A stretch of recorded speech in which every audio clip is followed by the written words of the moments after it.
we are really focusing in our day-to-day work with the partners on agribusiness skills training. So we have a long track record of training people on the ground in presence. I've been doing that for a couple of years, different formats, different business schools that we have been advising partners on. And for about 3 years now, we have been trying to complement that offer with digital learning. The background is that we have limited reach with the face-to-face trainings that we're implementing in the field.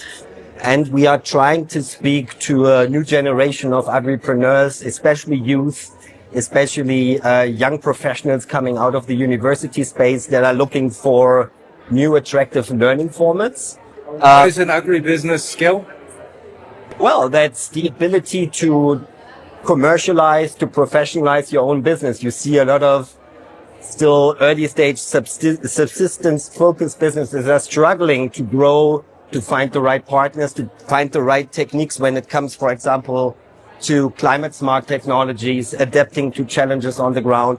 So on that platform, they find a whole array of agronomic, entrepreneurial tools, and they can see what is relevant for them. There's some things that are really value chain specific. There's other things which are really on the entrepreneurial skill set. And we hope with this tool, we speak to new people and we can really keep the agribusiness sector also appealing and attractive to exactly those people that are currently difficult to convince to start their agribusinesses in a challenging sector. So how do you, is that built in there, this sort of personal / entrepreneurial sort of thing? It is. It's a lot about seeking opportunities. So one of our courses is called Agriculture as a Business. So that you have a lot of technical tools in there on how you can manage your cash flow to decide whether, your business is ready for a credit and if that's the way for you to go as a business. But there's a lot when it comes down to mentality and understanding the opportunity that the agribusiness sector is offering, because there's a strong narrative that, agriculture is not sexy, that it is not offering you a lot of opportunity. So we try to contextualize that a bit, and we try to also come with entrepreneurial principles that you can follow to find the opportunity. It's coming down to understanding risk and how you can manage the risk, for example, choosing your farm enterprise in the right way. And I think just having a positive mindset about, growing what you do. That's what I was just going to ask, because a lot of it seems to be more on that mindset kind of thing, which is a much more basic sort of structural thing, how you approach the day and the week and your business. Yeah.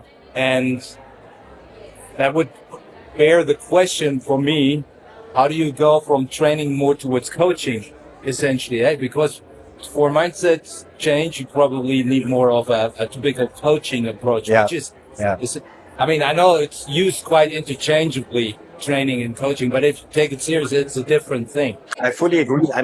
There's only so much you can do either with a face-to-face or an online training. I would say an online training, self-tutored, that is maybe lasting an hour or two. It has its limited, possibilities. It's a starting point. So what we're now trying to do is to link both the face-to-face training and the online training up with mentoring and coaching possibilities. The issue there is that you need a very, deep effort that is costly, and that can only potentially benefit a smaller number of, interested participants. So here with the e-learning, we try to really go into quantitative reach. With the mentoring, you select the most promising candidates that have good ideas that need further, coaching and idea generation, and also linking them up to a supportive network. But then you automatically go into a smaller scale. But I think we still have to do it, and we have to, with those candidates that are really, promising and that really seek opportunity, we have to take the extra effort, and we try that now. So what is basically sponsored in this system is the system itself and the kind of mind work that you put in. And you also sponsor a couple of those participants. That is correct. What is the idea? Or do you have also people that pay for service? Or is that sort of your exit strategy in a way? So what we're trying to do, it's a new initiative from our side. We felt at the beginning, let's start with the learning offer. Let's grow that. Now the platform has grown to more than 50,000 enrolled participants.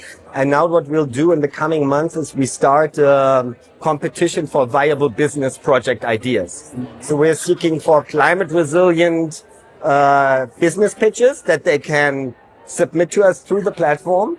And then we involve a couple of partners, mostly ATVET institutions who help us in the pre-selection.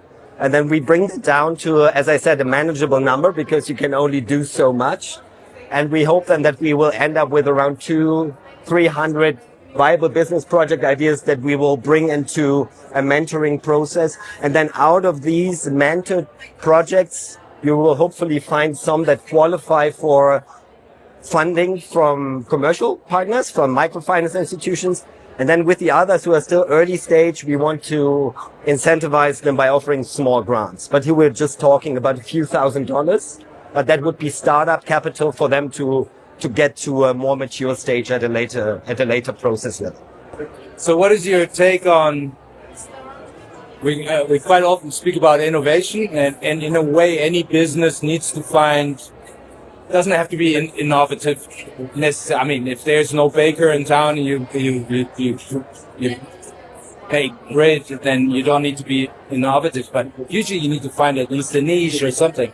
So what is your experience there? How much of these people that participate, to what degree are they innovative? And innovative in a way that is not just catch up into what in the Western world is already done? Yeah, I mean, frankly speaking, we will have to wait and see how many, disruptively new ideas we get out of this idea competition that we will be launching. But I would say I would always go for a more pragmatic innovation understanding, whereas you have a lot of tools which we know in GIZ are working and that we've tried out in a certain context, and we just need to create awareness on those tools that have already worked. For me, it's not always about reinventing the wheel again and expecting something totally new, but I still believe that a lot of the innovation comes from bottom up. So if you invite people to be creative, you will always in such a competition learn something new. So I think this is still early stage. We have to wait and see what is coming out of such a diverse group of learners. And, these are very different types of businesses. Some are just, one person households and others are maybe more mature companies. So that is something we have to observe. So I cannot tell how that will play out. One of the development cooperation things was always smallholder farmers, even EFAT, working with them. And then when you see a lot of this activity, that looks like a little bit like promoting industrialized agriculture. I mean, contradict me, but business growing, I mean, I wouldn't say that, commercializing or professionalizing the agribusiness is a bad step. I mean, in our case, these are really like small scale and micro businesses. And I feel for them to become viable, they need to professionalize it, but they need tools at hand. They need the network to collaborate and grow. And that's essential for them because otherwise they will simply fail.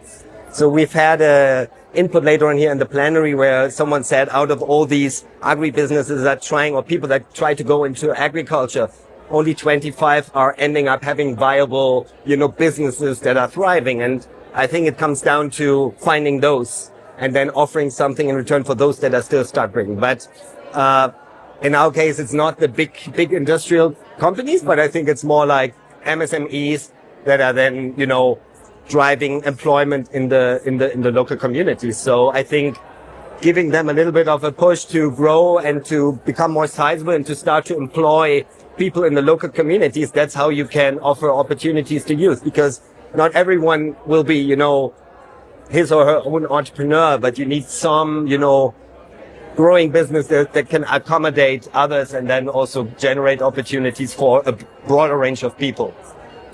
Going back one more time to the mindset issue or work ethic. I read some time ago some information about investor capitalism, venture capital, and these guys that do the big investments, they seem to be agreeing on that the business model is not what they decide on, even though people think they do. But they want to see that people that want the money, that they're fully in it, that they have the right mindset.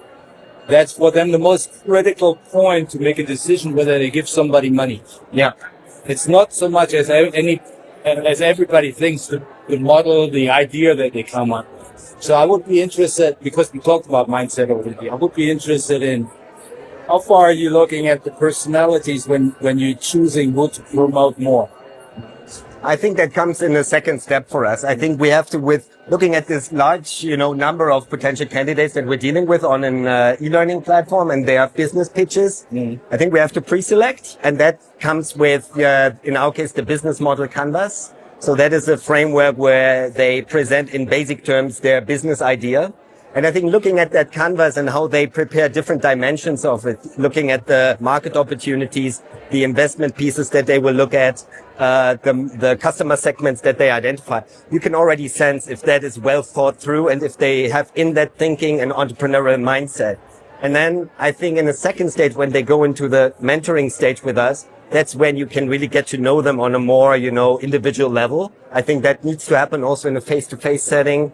And then you can see where they have gaps and where you need to help them to develop their businesses a bit further and how they also approach their business and how they present it to others. But that really requires qualitative one-to-one work with a coach in a mentoring approach. So in a nutshell, to finish it off. Yeah.